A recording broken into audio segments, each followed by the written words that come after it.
South Jersey's play-by-play home for the Eagles, Touchdown! Sixers, and Flyers. He scored! 97.3 ESPN, WENJ, WENJ HD Millville, Atlantic City, a Town Square media station. This is Game Night with Josh Hennig on 97.3 ESPN and the free mobile app. Now, live from the Matt Black Kia Studios. What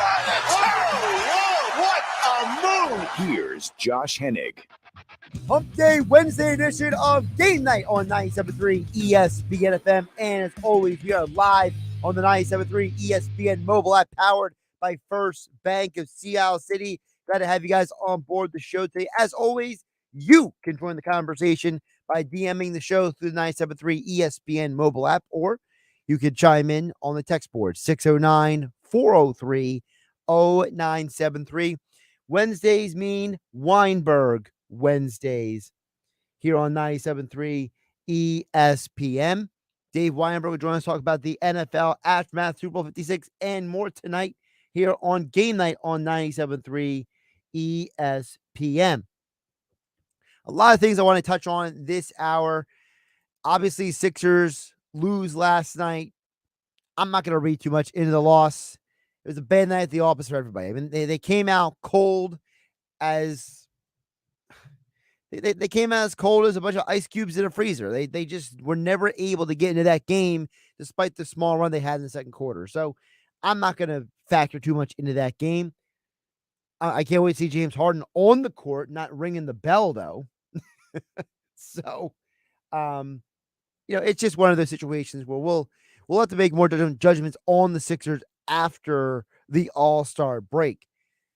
But in the NFL, today is always an interesting day because it's the day where a team celebrates a Super Bowl championship. And, on the same day as the Rams had their parade, I happened to see an article in The Athletic, and I'll be posting an article myself at 973ESPN.com tomorrow about where the Eagles stand in the NFL. And I was kind of scratching my head today about the fact that, when you look at how people rank and rate and grade all these different things when it comes to players, teams, is Stafford a Hall of Famer? How do the Eagles stack up versus the rest of the NFL?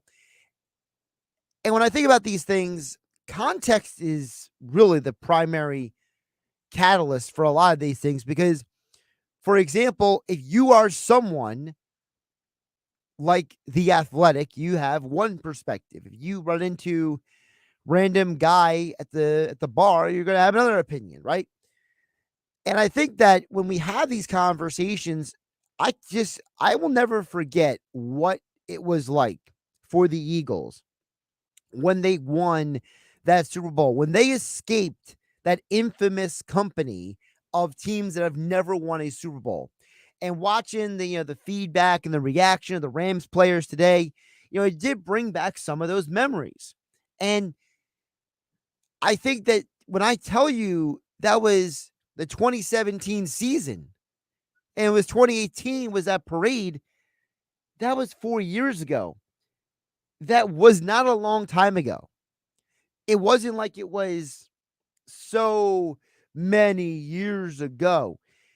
And I say that because I want to remind people that where the Eagles are at right now is a direct reflection of their ability, or shall I call it inability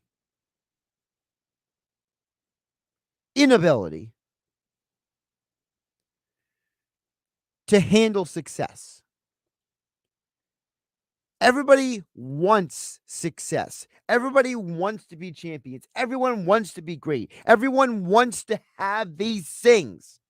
But nobody knows how to handle it until they get there. Handling success is the real difference maker. How you handle winning, how you handle it is the difference. Look, the Rams are up there having a parade. They're having a good time. Stafford looks like he's pretty much drunk beyond belief at the parade. Dudes are just drinking and having a good time. And that's all well and good. And you should celebrate. But it's what the Rams do moving forward that's really going to define them. Aaron Rodgers won a Super Bowl over a decade ago. He hasn't been back since. The Eagles won a Super Bowl, got back to the playoffs 2018, 2019, 2020. Everything went downhill. Peterson gets fired. Wentz gets traded. Sirianni's brought in. They go back to the postseason. They get blasted by Tom Brady and the Bucs. So what happens next is a huge part of the story as much as winning in and of itself. You can't have it both ways. You can't tell me that Howie Roseman's a bum, but then tell me the Eagles won a Super Bowl with Howie Roseman as the GM. You can't tell me that the Rams trade away all these first-round picks, but then tell me they're Super Bowl champions and how great they are. No. I'm not going to sit here and play this game and let people be two-faced on this stuff. Listen, if you want to be a sheep and follow somebody around, that's on you. But as I'm watching the Rams succeed, my mind first goes off to, okay, now what for the Rams? Because I saw it here in Philadelphia, here on 97.3 ESPN. We talked about it for the last several years now. Where the Eagles went, there were people who said they should have kept Nick Foles instead of Carson Wentz, right? There were people who said the Eagles shouldn't have re-signed certain guys. They should have gone after certain guys. They should have drafted certain guys, and so on, and so on, and so on.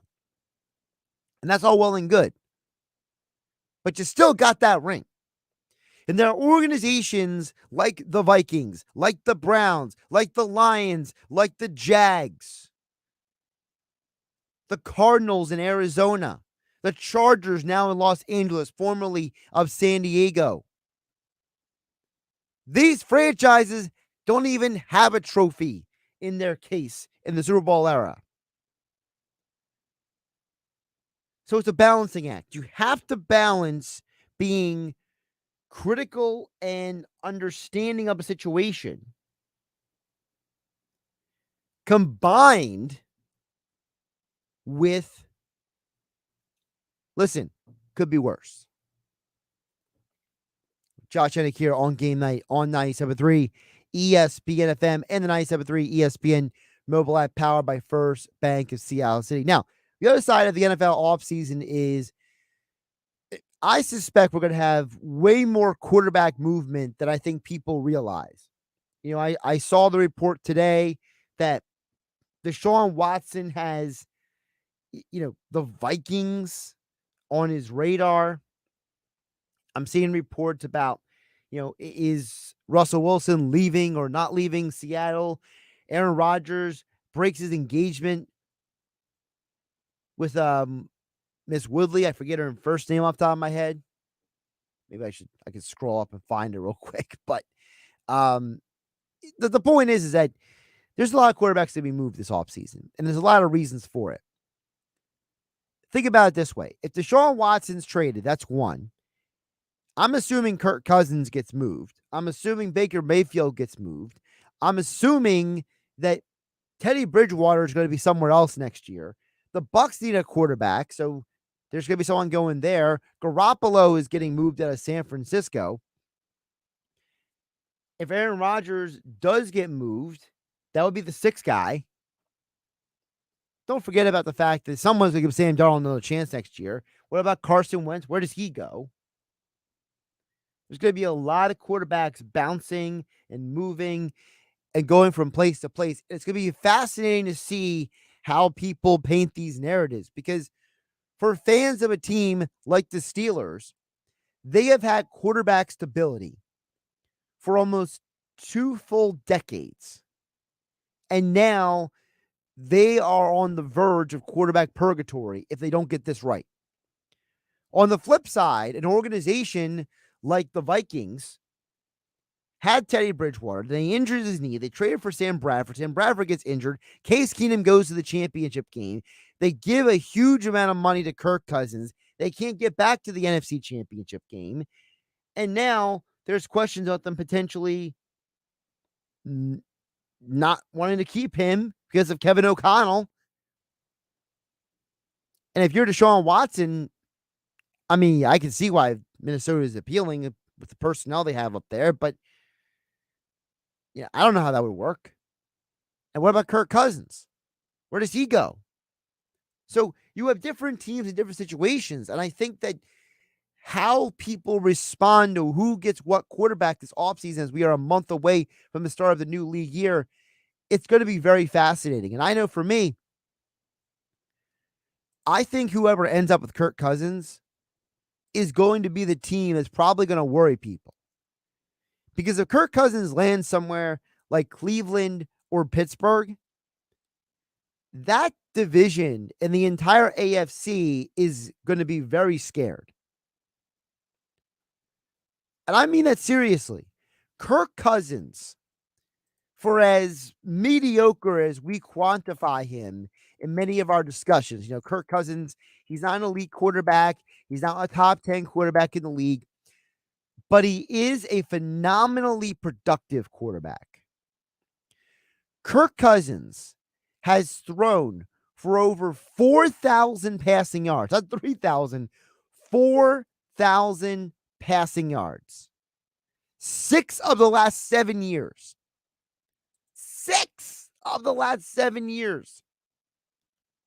Kirk Cousins has thrown for over 30 touchdowns 3 times already in his career. All of them in Minnesota. In his early 30s. The most interceptions Kirk Cousins has thrown in a season are 13. 2020 with Minnesota, 2017 with Washington. You put him on a winning team with a good roster, like, for example, the Pittsburgh Steelers, like, for example, the Cleveland Browns. That changes the entire conversation in that conference, the AFC, for those teams in the AFC North. And by the way, there's one of the quarterback being rumored to get moved I haven't even mentioned yet. What if Derek Carr gets traded? Now, I think it would be a pretty sad move by Josh McDaniels, supposedly this great quarterback guru, that he can't make more out of a 30-year-old quarterback who has had some phenomenal seasons. Derek Carr has 4 straight seasons of 4,000 passing yards. Yeah. Ever since he came back from his season-ending injury, he has gone for 4 straight 4,000 passing yard seasons. The most interceptions he's ever thrown in a year was 14 this past year. Of course, this past year he also had the most attempts in a season of his career. So read into that what you will. What if Derek Carr gets traded somewhere? What if he ends up in Minnesota? What if he ends up in Carolina? To me, Carolina is a quarterback away. Carolina needs a quarterback who will bring stability and consistency to that team. Sam Darnold obviously can't be that guy. Cam Newton is not that guy anymore. PJ Walker is a nice backup, but he's not a great starting quarterback in this league. If a guy like a Kirk Cousins or a Derek Carr or a maybe not Jimmy Garoppolo, but a Derek Carr or Kirk Cousins end up in Carolina, watch out. Jimmy Garoppolo, my biggest problem with him is, I said this to Mike Gill in the Sports Bash earlier today, he can't stay healthy. I just have trouble getting around the fact that Garoppolo has had all these years in San Francisco where he hasn't played a full season. He's played 16 games in 2019 and 15 in 2021. In 2020 and in 2018, he didn't play a lot of games. 3 games in 2018, 6 games in 2020. The injury bug is a concern with me, but Jimmy G. Some of the other quarterbacks, we'll see. Get some more of your messages a little bit later in the show. As always, you can text the show at 609-403-0973. DM the show through the 973 ESPN mobile app. Thanks to First Bank of Seattle City. Coming up next, Weinberg Wednesday. Dave Weinberg back on a Wednesday right here on Game Night with yours truly, Josh Hennig, here on 97.3 ESPN. It's Sixers basketball tomorrow on 97.3 ESPN with the voice of the 76ers, Tom McGinnis, calling all the exciting play-by-play action. Miko dominates, and one of the biggest dunks of his career. He ratchets it back and punches on Jared Allen. The Sixers are in Milwaukee to face the Bucks. Coverage begins at 8:30. Philadelphia 76ers basketball on your radio home of the Sixers in South Jersey, 97.3 ESPN. Save thousands at Matt Blatt Kia. Get out of your old trade today, even if you owe thousands more than it's worth. Go to mattblattkianj.com for more details. That's mattblattkianj.com. It's gotta be a Matt Blatt Kia. New Spicy Lovers Pizza from Pizza Hut is here. With spicy marinara, sliced red chilies, and a fiery blend of herbs and crushed red pepper, your taste buds will thank you after they've cooled down. New Spicy Lovers Pizza. No one out-pizzas the Hut. Product availability and prices may vary. Exclusions apply. Like getting credit for everything you do? We created 102 reasons to switch to a Jackson Hewitt Tax Pro this year. The first 100 reasons, you'll get $100 to switch. Yep, $100. Reason 101, we'll track down every last tax credit so you get every dollar you deserve. 102, we guarantee your biggest refund. Want to discover reason 103? Book an appointment at a participating location near you and get credit for everything you do. Offer ends March 6th. Available at participating retail locations for new clients only. Mention this ad when filing. Terms apply. Visit jacksonhewitt.com for details. TracFone Wireless knows that everyone needs an endless amount of data. So why pay for it? Get unlimited talk to text with 8 gigabytes of high-speed data for just $40 a month. With unlimited carryover data, so you keep what you don't use. On America's largest and most dependable networks with nationwide 5G. TracFone Wireless, now you're in control. Available at major retailers. 5G compatible device required. Actual availability, coverage, and speed may vary. See terms and conditions at TracFone.com. Do you want the best for your car? Then fill up with premium at Circle K. Circle K Premium is our best fuel with double the cleaning detergent, protecting your engine from corrosion and damage so it can work at its best. And that, my friend, increases your mileage for more cha-ching in your pocket. Plus, when you fill up with premium at Circle K, you can save up to 20 cents per gallon. Offer valid Thursdays or Fridays at participating stores. For details, visit CircleK.com. Circle K. How convenient. Explore Banana Republic Factory with 50% off everything. Shop versatile tops, adventure-ready pants, and more from $24.99. Find your nearest store or shop online. Only at Banana Republic Factory. This is your Wendy's wake-up call. Start your day with a better breakfast and get a free drink with any of our morning-making breakfast sandwiches. That's your favorite drink in a Wendy's cup, free. Fresh brewed coffee, free. Diet Coke, free. Vanilla Frosty-ccino? That's cold brew plus Frosty Creamer plus free. So don't sleep on this deal. Get any size drink in a Wendy's cup free when you buy any breakfast sandwich. Choose wisely. Choose Wendy's. Limited time only at participating Wendy's. On the card only. Offer valid upon request on lowest price qualifying item. Not valid for third-party delivery. With GMF financing excludes Corvette. Now till the end of the month, Bennett Chevrolet is paying a minimum $8,000 for any trade. No joke. That's $8,000 minimum for any rundown old piece of junk you can get to our lot. Don't let that clunker just sit around. Have it towed to Bennett and get at least $8,000 towards any pre-owned vehicle in stock. But this is a special offer this month only. Got a good trade? Bring it in. Because if we're paying a minimum $8,000 for junk, imagine how much more Bennett will pay for a good quality trade. And we'll buy your vehicle even if you don't buy ours. Plus, you won't find Bennett selling new cars over factory window sticker like other dealers. And if you're stuck in a lease, we can get you out early. Every make and model. No obligation, no pressure. Because our non-commissioned sales staff is paid on your satisfaction, not how much you spend. Now till the end of the month, Bennett Chevrolet is paying a minimum $8,000 for any trade. Find new roads at Bennett Chevy, Egg Harbor Township, and BennettChevy.com. You're listening to Game Night with Josh Hennig on 97.3 ESPN and the free mobile app.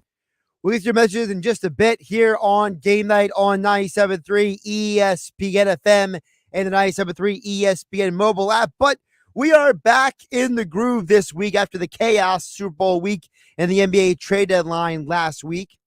Dave Weinberg is back for another edition of Weinberg Wednesday on a Wednesday here on 97.3 ESPN. Check out all of his columns over at 973ESPN.com and as well on the 97.3 ESPN mobile app. Dave, welcome back to Wednesday. How you doing, my friend? Doing well, Josh. How are you?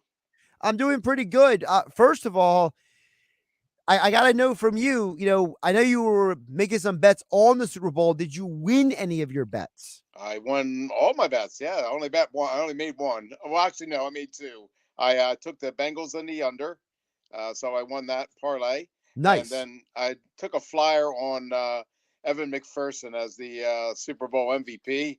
And I think if he had kicked the winning field goal, plus the fact that he stayed on the field and watched the halftime show, I think he would have been a shoo-in. That would have been a big payout for me. Yeah, my big payout was I was telling people that a non-quarterback to win the Super Bowl MVP at plus 225. That was definitely a winner for me. Nice. You and I both had the under in the game. So, well, I was thinking of changing, but then I remember you telling me last week about how the smart money is all on the under, whereas the public is trying to go over, but the people that really know, the Vegas sharks, so to speak, they were leaving the under, so that convinced me to stick with my bet. So thank you. Yeah, apparently there was $8 million bet in Vegas on the under by the bag people. So read into that what you will. Apparently there was a record money spent on the Super Bowl this year, more than ever in Vegas history. So, how about Atlantic City? Do you know? Did they have a really good turnout, or you're not sure? I haven't seen the Atlantic City numbers yet. So okay. I saw the Vegas numbers. I think it was either Monday or it's either last night or Monday night. I forget which night it was. You're up late reading stuff, then you forget what time it is and what day it is. So sure, I got you. But Dave, I think one of the things interesting in the aftermath of the Super Bowl is, obviously winning a ring changes the perception of your team, your organization. I mentioned before you came on for the Eagles, when they finally won a ring, it was, you're not part of that group with the Vikings and the Browns and the Lions anymore. When Doug Peterson got that ring, it was, hey, they hired the right coach. When Nick Foles got that ring, it was the feel-good story. There's so much that goes into winning a championship. So for you, what is the big vindication storyline for the Rams coming out of winning the championship? Yeah, the fact that they won it is a big deal. I mean, it's been so long, and they were picked. They were picked by a lot of people in the beginning of the year to win it, at least get there. So the fact that they were able to live up to expectations, they had some sort of stumbles. They had a few stumbles along the way, but they really played well when it counted. And also, I think the Bengals really vindicated themselves too. I mean, they were long shots and all through the playoffs, and were able to always find a way to get it done. They came up just a tad short in the Super Bowl, although I was really upset by that pass interference, by the pass interference call at the end.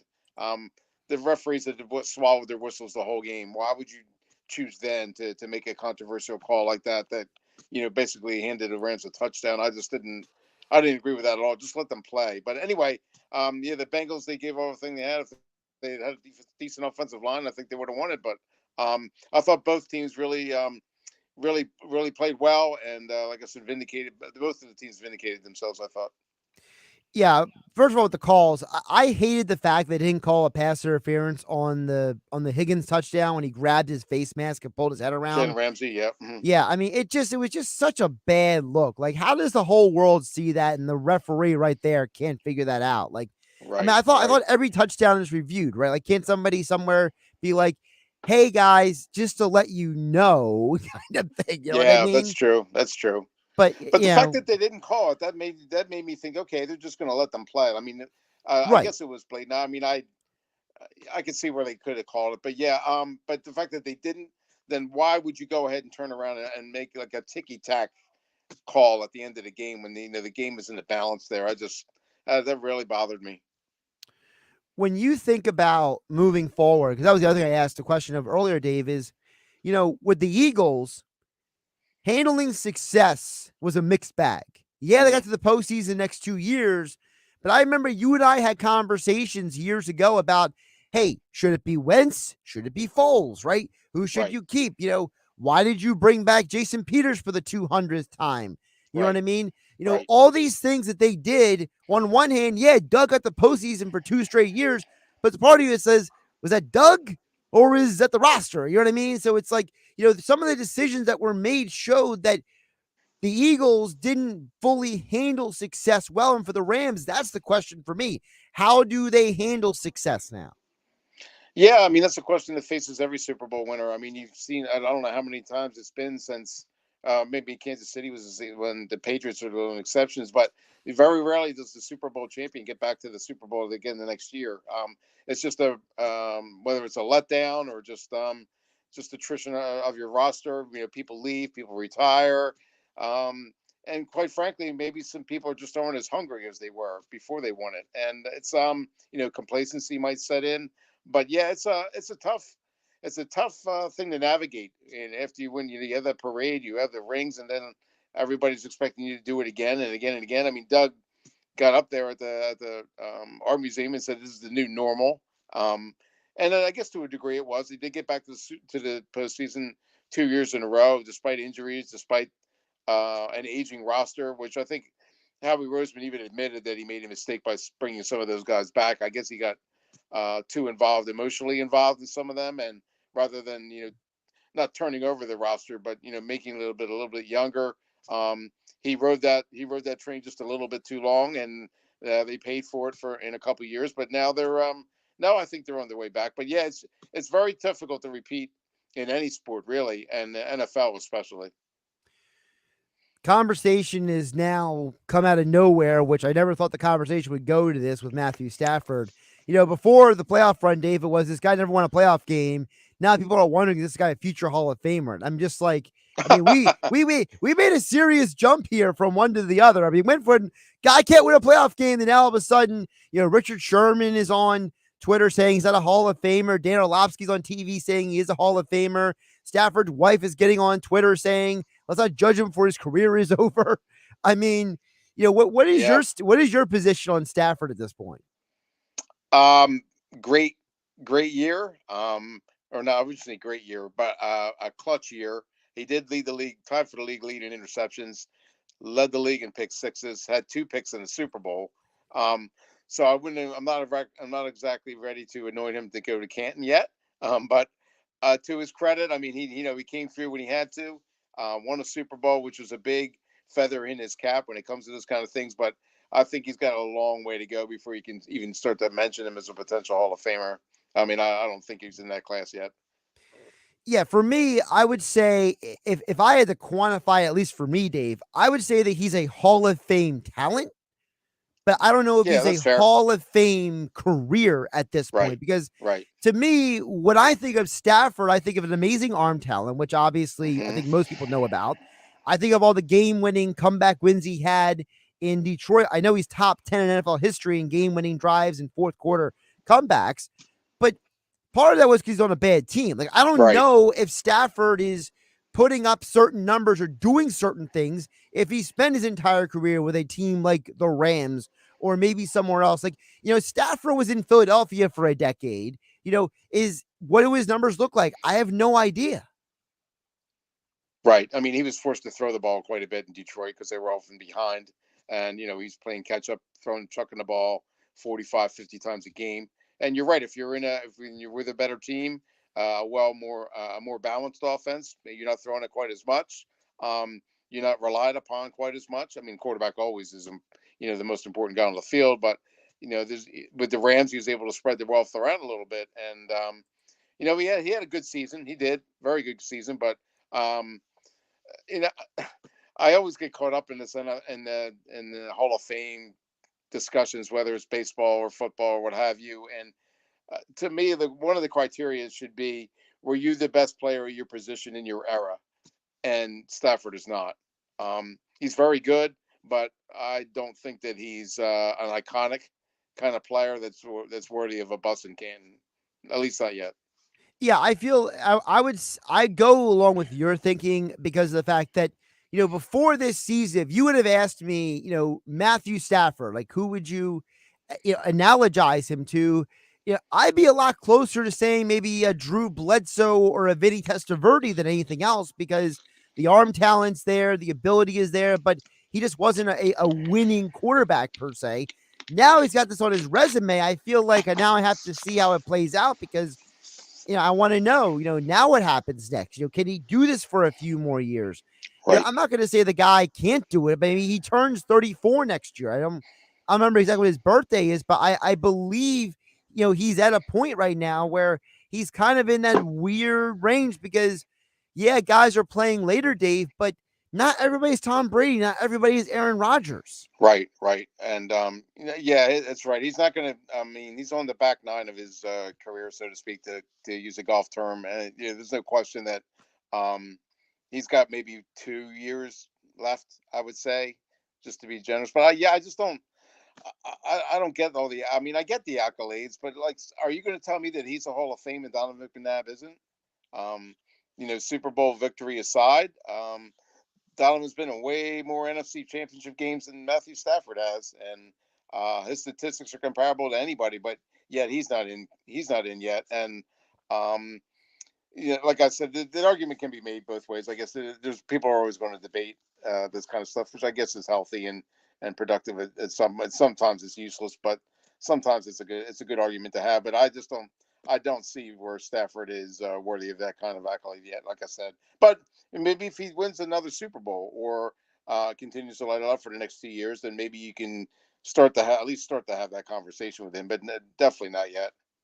Dave Weinberg joining us for a Weinberg Wednesday here on GameNight on 97.3 ESPN. You can follow him on Twitter at Dave Weinberg 19. Extra point columns over at 97.3 ESPN.com. Now, Dave, we're talking about quarterback before you came on. I also mentioned I wouldn't be surprised if we see 6'10" guys all change teams this offseason. Sorry, Josh. You got me, Dave? Looks like Dave just froze on my screen over here. So I was just getting ready to ask Dave about the quarterbacks over there. I think we got him back now. Dave, I got you now? Yep, I'm good. All right, you're good now. Okay, good. Because you that. froze there for a minute and then you came back. I was going to ask you, I expect there to be maybe 6'10" quarterbacks changing teams this offseason. So of the quarterbacks who could potentially be moved, does one intrigue you more than the others? Give me the list. Well, you got Jimmy Garoppolo. You have Carson Wentz. Looks like he's going to be leaving town. Funny, yeah. Kirk Cousins, Baker Mayfield. Apparently, Deshaun Watson now wants to go to Minnesota for whatever reason. I don't know. Aaron Rodgers broke off his engagement. So I don't even know if that means he's staying or going, honestly. We know that we know that Matt Ryan could always be traded because you never know with old quarterbacks. Teams are always trying to acquire guys. Right. And then, of course, you got, the situation with Russell Wilson. Will he stay? Will he not stay? It looks like he's probably going to stay, but maybe if you're a sports book, maybe you're enticing people to spend your money that he's not going to stay. So, of the quarterbacks who could maybe be moving around, does any of them and their storylines intrigue you more? Russell Wilson, I guess, would be. I don't know if you're asking me as it pertains to the Eagles or not, which I don't think they should get another. I just meant in general. In general. Yeah, Russell Wilson really intrigues me. I don't know how much he has left, whether he was just had a bad year or he's just in a situation in Seattle where he's kind of like run his course. I don't know. I think he should stay in Seattle. I think they can still turn that franchise around. They're traditionally very good, and hopefully he'll be a little bit healthier and maybe they'll get some help around him. But I guess he would be the guy. I'm curious to see where Jimmy Garoppolo winds up too.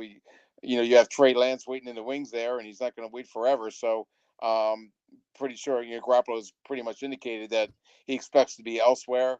So it'll be interesting to see how he can adapt to a new situation. Maybe all he needs is a new fresh start with another team, and it'll be kind of like his situation would be probably comparable to Matthew Stafford. Can he reach a Super Bowl with somebody else? And that kind of intrigues me also. Carson Wentz always does. I just think that's hysterical that he only. Well, the Wentz thing is weird, Dave, because of the fact that he was finally healthy this year. He actually played pretty much the whole year. Garoppolo's been injured off and on the last few years. We've already seen that. But Garoppolo has the resume that Wentz doesn't have. So it's like, if you're a team like, let's say, the Steelers, who has maybe you have a chance to get Wentz or Garoppolo, I don't know if there's a right answer there. Yeah, that's true. Maybe Wentz could succeed there, but then again, I mean, it doesn't get any more low key than in Indianapolis when you're Right. an NFL player, and the fact that they were so disillusioned and so disappointed with the way the season ended. I mean, all he had to do was not mess up, and it's what he did basically in the last two games. And now I don't know if his confidence is now shot to the point where he can't be regained. I don't know. But he's probably better off in maybe not. Pittsburgh's an awfully demanding sports town, especially when it comes to the Steelers. I mean, so maybe Garoppolo would be a better fit there. Maybe he'd be better able to handle the scrutiny. I don't know, but I'm going to be really interested to see where Carson ends up, because I don't know of another team that has like not a low key atmosphere, but just not as demanding of their superstars the way Philly was. And it's gonna be a tough road for him to come back from, I think. It's also a tough road for Frank Reich, because now Yeah. he's going to have his 5th different quarterback starting in 5 years in Indianapolis. He went from Andrew Luck to Jacoby Brissett to Phillip Rivers to Carson Wentz to now a 5th guy. Yeah. And it's just, there's a part of you that's like, I don't know how to judge you if you've been a different guy every year as a head coach. Right. That's true. But maybe Frank isn't the savior that everybody was making him out to be when he left Philly. Everybody was crediting him for the Eagles' success. I have no doubt that he had something to do with it, but I think it's now proven that maybe he's not, like I said, the end all and be all of coaches. Well, he has a chance to go against Doug twice a year now in Jacksonville. So we're gonna really find out who's the coach and who's not. That's true. Yep, that's gonna be fun to watch. He's Dave Weinberg at Dave Weinberg 19. Extra point columns over at 97.3 ESPN.com. He joined us right here for a Weinberg Wednesday here on Game Night on 97.3 ESPN. Dave, always appreciate you jumping on the conversation. Oh, anytime, Josh. Thanks for having me. It's good to be back on Wednesdays. Absolutely. Good to have you back on Wednesdays. Weinberg Wednesdays with Dave Weinberg here on 97.3 ESPN. Josh Hennig hanging out with you here in the Matt Blatt Kia studios. I got a bunch of messages to get to on the other side. So we got messages that came in from Dan and EHT, also from a couple other people as well, messaging in. You as well can join the conversation by DMing the show through the 97.3 ESPN mobile app. Thanks to First Bank of Seattle City, and text in at 609-403-0973. Wake up with Keyshawn, J. Will, and Max. Weekday mornings at 6 on 97.3 ESPN and the free mobile app. Download it now in the Apple Store or Google Play. It's Truck Month all month at Matt Blatt Nissan. Oh, yeah, it's on at Matt Blatt Nissan. It's on at Matt Blatt Nissan. New trucks arriving every day and all month. Just because you don't see it on the lot doesn't mean you can't be driving it home tomorrow. $5,000 off Titans, or lease the all-new 2022 Nissan Frontier S 4x4 King Cab. Just $279 per month with zero security deposit. Plus, AJ, the trade man, needs more trades. Get more for your trade and drive home a brand new Nissan with zero down and pay 0% interest on every new Nissan in stock. And drive away with peace of mind, because only Matt Blatt Nissan has a 4-day love it or leave it return policy. Only at MattBlattNissan.com. Name of equity will be refinanced into new vehicle, 36-month, 10,000-mile pre-year lease, plus tax tag and $479 doc fee. Offers can't be combined. Call 877-289-6670 or go to MattBlattNissan.com for complete details. Offer ends 3/6/2022. It's on at Matt Blatt Nissan on the Black Horse Pike, Egg Harbor Township. This is your Wendy's wake-up call. Start your day with a better breakfast and get a free drink with any of our morning-making breakfast sandwiches. That's your favorite drink in a Wendy's cup, free. Fresh brewed coffee, free. Diet Coke, free. Vanilla Frosty-Chino, that's cold brew plus Frosty Creamer plus free. So don't sleep on this deal.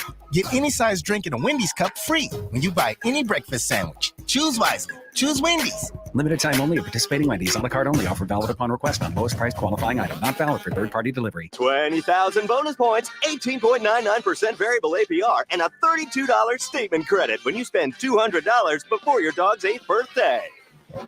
Credit card ads have all sorts of numbers, but they mean nothing to you if you don't get approved. So here's Credit Karma's number, 66.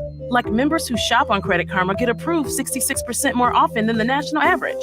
Now that's a number you can rely on. Credit Karma. Applied with Karma Confidence. Member approval rates in 2021, 66% higher than 2020 CFPB national average.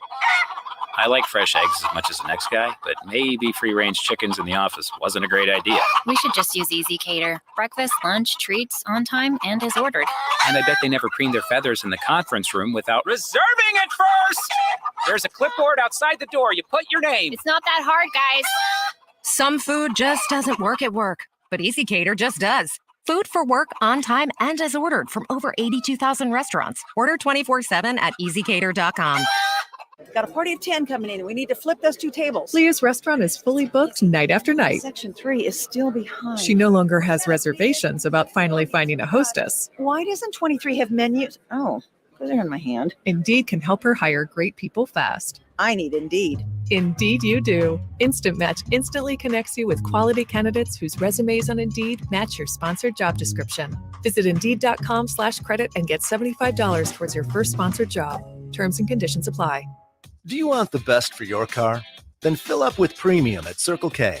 Circle K Premium is our best fuel with double the cleaning detergent, protecting your engine from corrosion and damage so it can work at its best. And that, my friend, increases your mileage for more cha-ching in your pocket. Plus, when you fill up with premium at Circle K, you can save up to 20 cents per gallon.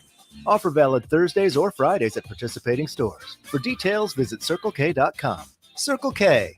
How convenient. TracFone Wireless knows that everyone needs an endless amount of data. So why pay for it? Get unlimited talk to text with 8 gigabytes of high-speed data for just $40 a month, with unlimited carryover data so you keep what you don't use on America's largest and most dependable networks with nationwide 5G. TracFone Wireless, now you're in control. Available at major retailers. 5G compatible device required. Actual availability, coverage, and speed may vary. See terms and conditions at TracFone.com. Nobody protects you from mayhem like Allstate. I'm a speed bump. Did you hear what I said? I'm a speed bump.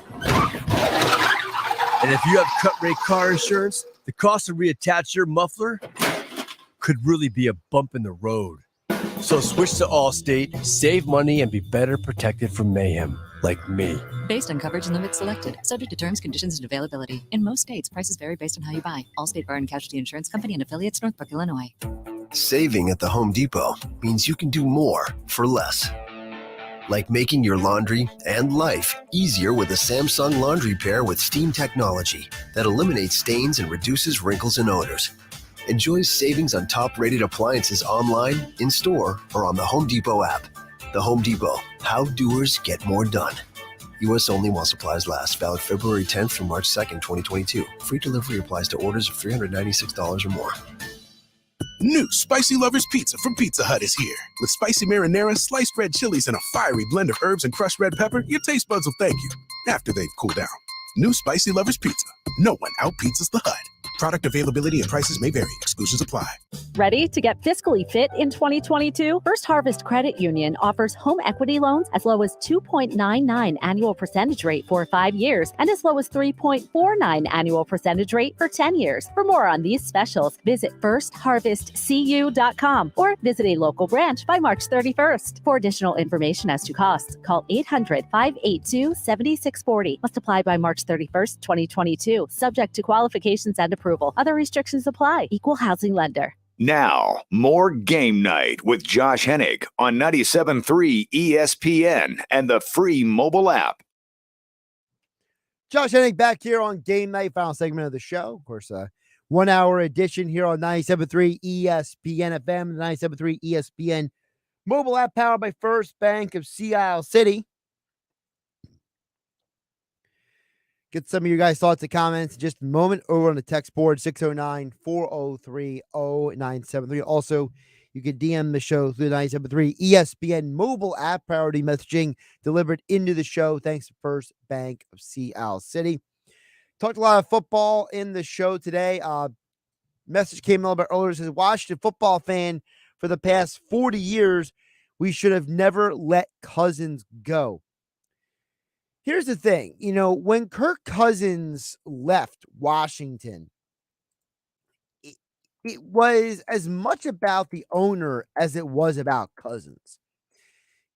History, I don't know if the history is being told properly when it comes to the Kirk Cousins situation, because I think that the thing that gets overlooked in the whole conversation is who the guy was in charge when they actually moved on from him and why they did.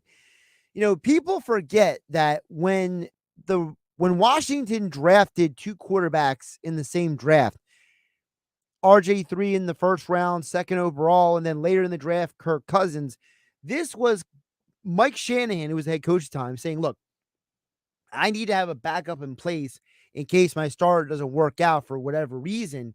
Because Shanahan, remember what happened to him in Denver when he lost John Elway. They went into purgatory. They hoped Brian Greasy would work out, didn't work out. They had to bring in Jake Plummer. They got close, but never got back to Super Bowl.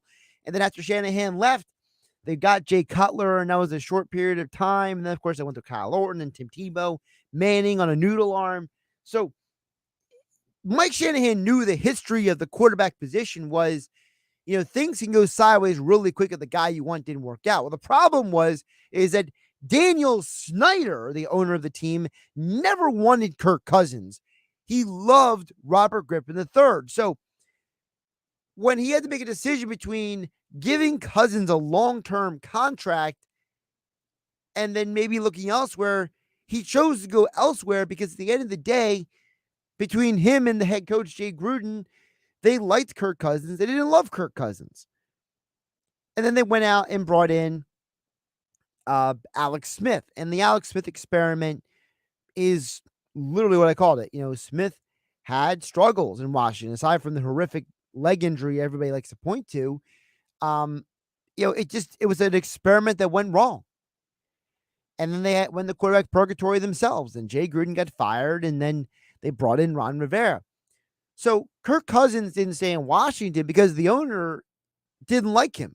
He wanted to draft Dwayne Haskins because Dwayne Haskins apparently went to the same high school as his son or some weird scenario like that.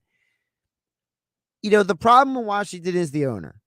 And if any of the accusations about him are correct from the reports coming out of the hearings in Washington and the secrecy with the papers and all that stuff, you got to think that Snyder might not be the owner much longer. Maybe that's really the key if you're a Washington fan.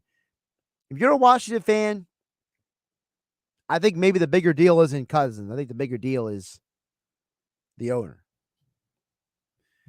Another message coming says, Josh, are you saying Minnesota doesn't have a good roster? Just saying I think Cousins has plenty to work with in Minnesota. How does he get better or a better team like Cleveland or any other spots you named? Simple. I think that the other teams have better defenses. I think Minnesota was living under a rock when it came to their roster. I think that people assumed the defense was better because the head coach was Mike Zimmer.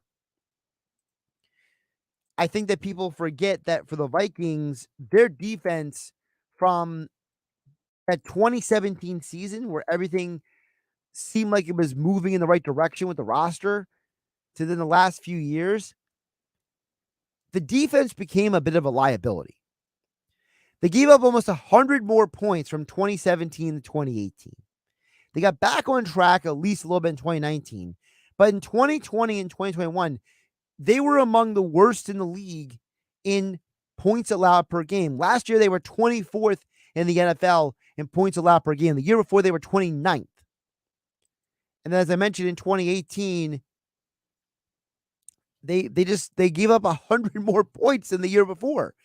So to me, I think the problem with Minnesota is that there was a overestimation. There was this idea that, well, if we get a good enough quarterback, we can make up for the lack of defensive talent that we have lost. So Kirk Cousins had talent at the receiver position and the running back, but the offensive line has been a huge problem in Minnesota, and the defense has been suspect at many points in the last few years. Part of the reason why Mike Zimmer and Rick Spielman were fired in Minnesota.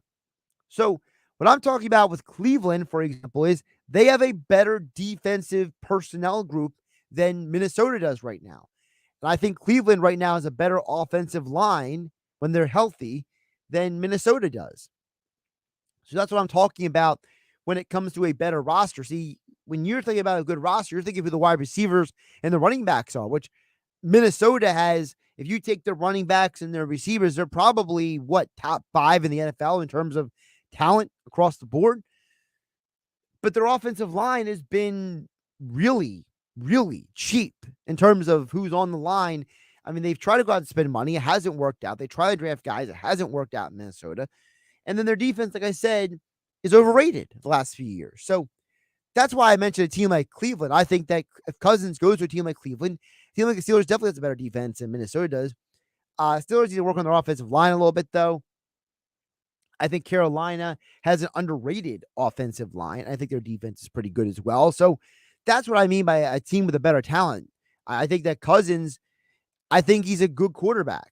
I don't think he's a great quarterback. I'm not going to sit here and act like he's Matthew Stafford level talent. But if Jimmy Garoppolo can be a fourth quarter away from winning a championship, you're telling me that Jimmy G is that much better or even better at all than Kirk Cousins? I don't know if Kirk Cousins is better than Jimmy G. Kirk Cousins has something that Jimmy G wishes he had, aside from Kirk Cousins' ridiculous amount of money in his bank account. That is his durability. Kirk Cousins has starting minimum of 15 games in a season for the last 7 years in a row.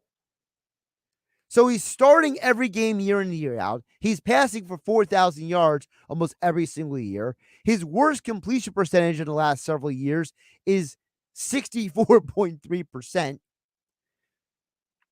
Kirk Cousins, if he goes to a team that I think is better than Minnesota, I think that he could be a playoff quarterback. And they can maybe make a run at the championship game. I don't think they're going to win a Super Bowl per se, but we'll see what happens. Another message comes in and says, I know it's a little off the subject. Speaking of what if quarterback situation, what if Kyler Murray got sent to Miami? I think they'd be a serious threat in the AFC. Here's the problem with Kyler Murray. And I mentioned this, I think it was yesterday or the day before. I don't think Kyler Murray needs to go to Miami. I think he has the same problems that Miami's having in Arizona. Nothing against McDaniels down there in Miami with the Dolphins. But I think that there's a serious problem right now with Kyler Murray in his life. He doesn't have a very structured environment. Between Lincoln Riley at Oklahoma and Cliff Kingsbury in Arizona, these are not disciplinarian coaches. These are not coaches who are going to hold his feet to the fire. These are not coaches who are going to push him and demand him to be better and more than he is. These are all people who are just, hey, Kyler, everything's okay. It's all good, man. It's all not a problem. You don't have to worry about anything. We got this under control. No! People have spent too much time babying this guy. I don't want to see him go to Miami. He needs to, if he's going to leave Arizona, he needs to go somewhere with a coach like a Mike Tomlin who's going to force him to be more than he is. I used the Walter Payton analogy earlier. Walter Payton hated Jack Pardee when he first got to Chicago. He hated the city of Chicago. He never wanted to play in Chicago. But because of Jack Pardee pushing him to be more, to be better, to be greater, to be tougher, to be even more than he was, he became the grinded super legend of a running back. Kyler Murray needs someone like that to hold his feet to the fire. I don't want to see him go to Miami. If Miami can't make Tua work, they need to fire Chris Grier, the GM, and then go get a quarterback. Chris Grier is the problem in Miami, not Brian Flores. That owner, Stephen Ross, kept Chris Grier because Chris Grier does what he wants. Brian Flores wasn't saying, yes, sir, I'll do whatever you say, sir, like Chris Grier is. Dan EHC asks, is Carson Wentz headed to the USFL? Carson Wentz is not going to the USFL. Sorry. It's a funny thought, though. But here's what I think happens to Wentz. I think he gets another job, an opportunity to start this season. If it doesn't work this year, I think he's either going to decide, is he going to be a backup quarterback the rest of his life, or does he go to the CFL? Carson Wentz can be very successful in the CFL, by the way. All right, I'm Josh Hennig. This is GameNight. I'll be back tomorrow at 6 p.m. following the Sports Bash with Mike Gill right here on 97.3 ESPN.